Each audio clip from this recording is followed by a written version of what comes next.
Tudo bom, gente? Professor Ronaldo Faria. Hoje vamos dar continuidade à aula sobre a Primeira Guerra Mundial, falando do transcorrer dessa guerra e de suas importantes consequências. No primeiro momento, estabeleci algumas fases nesse conflito.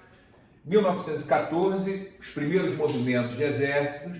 De 1915 a 1917, a famosa Guerra de Trincheiras, que na verdade se estende até o final do conflito, até 1918. Mas, para tornar a coisa mais específica e lá na frente fazer um corte e dar continuidade a essa aula, vamos tratar de uma chamada fase decisiva, com a entrada dos Estados Unidos e com a saída do Império Russo. Então, vamos lá.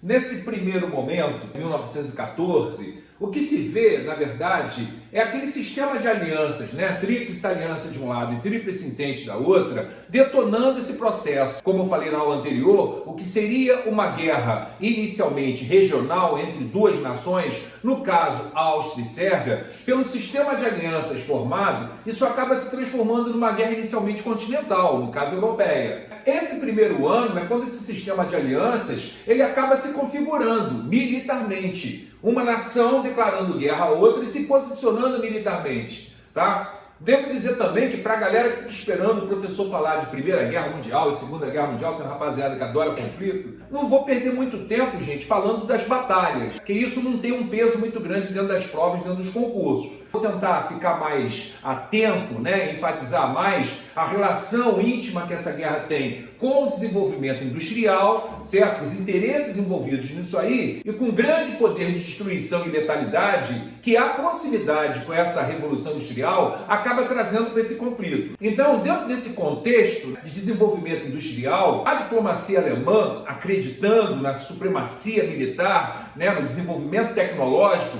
no qual estava calcado já seu exército, acreditava que resolveria essa guerra em alguns meses. Mas isso acaba se mostrando equivocado. E nesse primeiro momento, acaba se estabelecendo um equilíbrio entre as partes envolvidas. Passados 4 meses do início do conflito, as forças em lutas, elas se equilibram. E aí que vem, nesse caso, essa segunda fase da guerra, chamada de Guerra de Trincheiras. Na impossibilidade de decidir rapidamente a luta, ambos os lados passaram a construir trincheiras.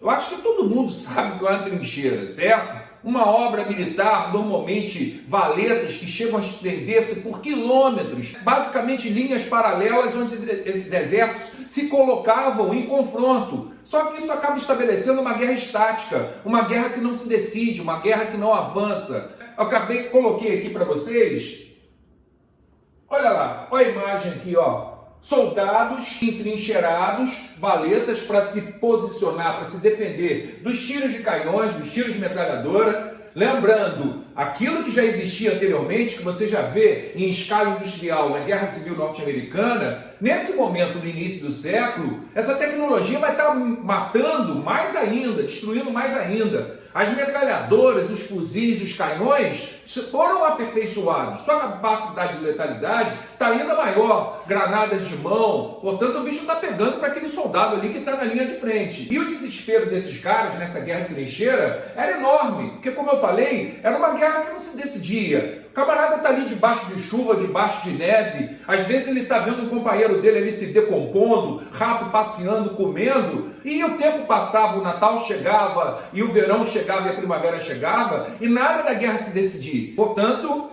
quem estava ali dentro daqueles buracos, daquelas valetas ali, está vendo o inferno de perto. Não era uma situação muito agradável de se conviver. O que eu vou mostrar para vocês agora? A impossibilidade, então, de decidir rapidamente esse conflito, ambos os lados passaram a construir essas trincheiras que eu citei, protegidas por arame farpado, por metralhadoras, mas é aquilo que eu acabei de citar para vocês. Essa tática, ela desgastava os exércitos, né? É a chamada guerra imóvel. Como eu disse, ela não definia um vencedor. E aí vem a questão. Os países envolvidos, eles empenharam-se ao máximo para desenvolver novas tecnologias que possibilitassem uma resolução da guerra. Nesse caso, aí a gente deve lembrar, esse desenvolvimento tecnológico, podemos falar de tanques de guerra, submarinos da Guerra do Atlântico, dos gases tóxicos, do armamento químico, podemos falar também dos aviões. Portanto, essa guerra se ela está associada ao capitalismo, a esse desenvolvimento tecnológico, ela vai servir também de um grande laboratório para a indústria bélica mundial. E aí eu montei aqui alguns quadros para vocês notarem como, de repente, a capacidade de destruição e de letalidade cresce vertiginosamente. Então, dentro desse contexto de desenvolvimento tecnológico, eu vou procurar mostrar aqui nos slides essa nova tecnologia, esse aumento considerável dessa capacidade de destruição, dessa capacidade de letalidade, evidenciando que o desenvolvimento tecnológico, o desenvolvimento capitalista, ele vai utilizar a guerra como um verdadeiro laboratório para os seus interesses. E aí nós temos, como eu falei, a utilização de tanques de guerra.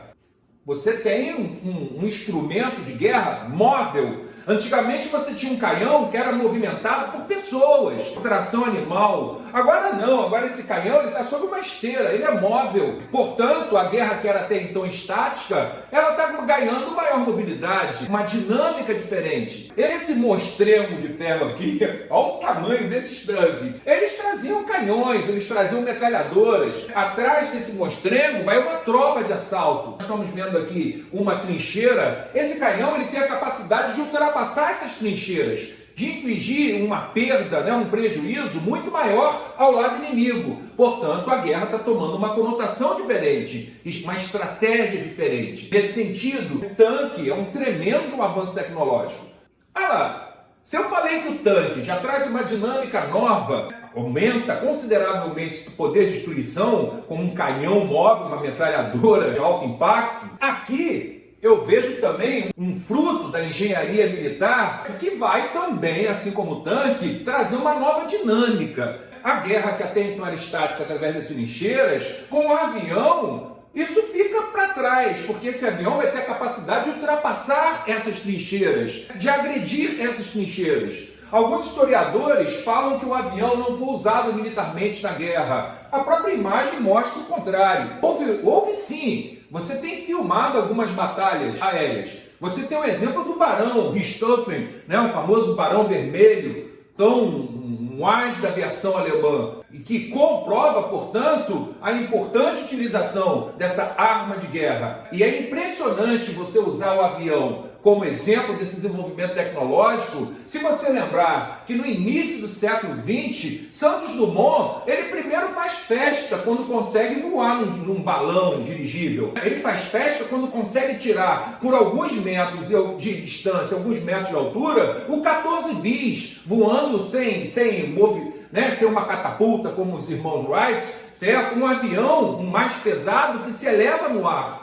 E décadas depois, esse avião ele já está sendo usado militarmente, ele é importante na estratégia de guerra. Portanto, a gente vê esse conflito gerar um tremendo desenvolvimento tecnológico que vai acabar levando à resolução da guerra. Olha lá, olha aqui a capacidade, olha o capitalismo, essa imagem aqui, moçada, eu acho que mostra a dinâmica do capitalismo. A produção já é em série, olha a quantidade de aeronaves que tem aqui. Aeronaves alemãs. Você pega os aviões sendo rapidamente desenvolvidos dentro de um próprio conflito, num curto espaço de tempo. Se você pegar para o primeiro avião que foi usado militarmente para o outro que é usado na Primeira Guerra Mundial, você já nota um considerável desenvolvimento tecnológico.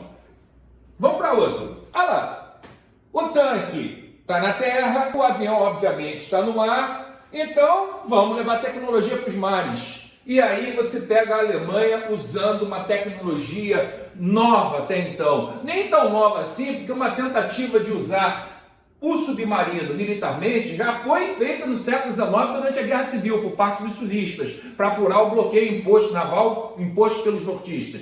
Só que a coisa não evoluiu muito. A Alemanha vai dar uma nova dimensão a essa tecnologia, sabendo que os Estados Unidos, o continente americano, funcionava como celeiro, oferecendo produtos, matéria-prima, armamentos também para seus aliados. A Alemanha começa a impor um bloqueio, uma guerra no Atlântico, e começa a botar navios mercantes no fundo. Portanto, tem uma questão estratégica, impedir o abastecimento das linhas inimigas. E esses submarinos, se num primeiro momento, na Primeira Guerra Mundial, o impacto não é tão considerável assim, na Segunda Guerra Mundial, aí você vai ver que o bicho vai pegar em relação a essa nova tecnologia.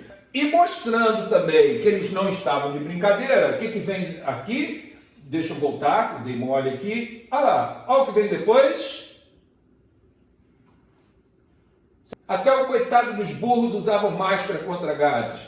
Eu falei ainda agora, uma estratégia também para vencer essa guerra de trincheira é o desenvolvimento da indústria química. Além da questão mecânica, você também fala do envolvimento da indústria química na guerra. É claro que tem desenvolvimento da indústria química, você está falando de pólvora. Morteiros, obustos têm a capacidade de cada vez maior de destruição. Por si só já está falando de indústria química, mas nesse caso você está falando de forma intensa de uso de gases químicos. Você vê que está todo mundo aqui ó, com máscara. Né? Me chama a atenção o uso da máscara para os animais. É uma transição. Se na Segunda Guerra Mundial você praticamente não vê a tração animal, porque você já fala de Blitzkrieg alemã, na Primeira Guerra tem os dois. Ainda tem cavalaria, boa parte das tropas, dos alimentos ainda são transportados por força animal, por tração animal. E na hora que o bicho pegava com os gases, os coitados também precisavam ser protegidos. Eu selecionei essas imagens porque além da questão do uso de máscaras, né, da tentativa de se defender contra esses gases químicos, olha a evolução tecnológica aqui na mão do cara. Olha uma granada de mão. O sujeito está jogando numa trincheira, uma granada de mão na frente contrária. Olha lá, olha isso aqui, galera. Isso aqui provavelmente é uma metralhadora antiaérea.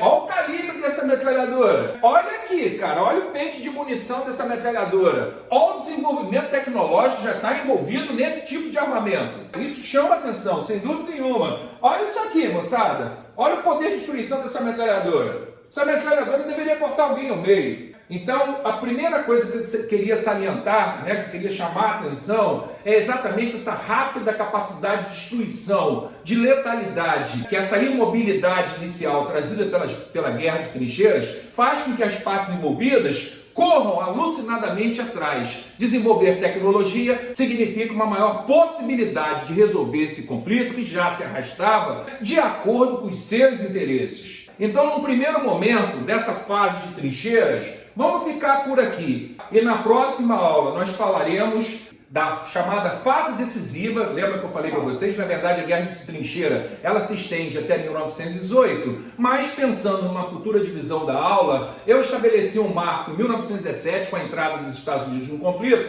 e trataremos dessa reta final da guerra. Tá bom, moçada? Espero que vocês continuem se cuidando. Valeu! Até lá!